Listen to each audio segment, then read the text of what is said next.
Hello friends, അപ്പൊ ഞാനും എന്റെ അമ്മയും കൂടി പാലക്കാട് പോയിക്കൊണ്ടിരിക്കുകയാണ് കേട്ടോ. വീട്ടിൽ കുറച്ച് പണി നടക്കുന്നുണ്ട്, അതിന് ആവശ്യമായ സാധനങ്ങൾ വാങ്ങാൻ വേണ്ടിട്ട് ഇറങ്ങിയതാണ്. കയറിയ ബസ്സിലെ ഡ്രൈവർക്കാണെങ്കിൽ ആ പോണ ലോറിന്ന് തോപ്പിക്കാണ്ട് ഒരു സമാധാനമല്ല.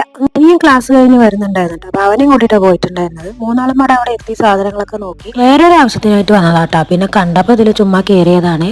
കളക്ഷൻസും കാര്യങ്ങളൊക്കെ ഉണ്ടായിരുന്നു. പിന്നെ അത്യാവശ്യം സാധനങ്ങളൊക്കെ നമ്മൾ നോക്കിയിട്ടുണ്ടായിരുന്നു. ചിലതൊക്കെ നമ്മൾ എടുത്തിട്ട് വന്നിട്ടുണ്ട് കേട്ടോ.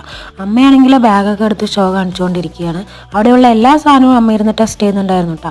അനിയന് പിന്നെ ഇവിടുന്ന് അനങ്ങിയിട്ടില്ല. ഇവന് ഈ ഓരോ കളിപ്പാട്ടങ്ങൾ കണ്ടിട്ട് വേണം പറഞ്ഞുകൊണ്ടിരിക്കുക. എന്ത് ചെയ്യാനാ, വയ്യാത്ത രണ്ട് കുട്ടികളെയും കൊണ്ട് എൻ്റെ അമ്മ പാടുപെടി തന്നെ. പുറത്ത് നല്ല മഴയായിരുന്നു, അതുകൊണ്ട് ഉള്ളിൽ കുറച്ചു നേരം കൂടെ നിന്നു കേട്ടോ. മഴയൊന്ന് ചെറുതായി മാറിയപ്പോൾ നമ്മൾ ഉദ്ദേശിച്ച സ്ഥലത്തിലെത്തിയിട്ടുണ്ട്. കാര്യങ്ങളൊക്കെ ഡിസ്കസ് ചെയ്ത് നേരെ പോയത് ഹോട്ടലിലേക്കാണ്. നല്ല വിശപ്പുണ്ടായിരുന്നു, അതുകൊണ്ട് തന്നെ ബിരിയാണി കഴിച്ചു. വലിയ രസമൊന്നുമില്ല, അഡ്ജസ്റ്റ് ചെയ്യാം.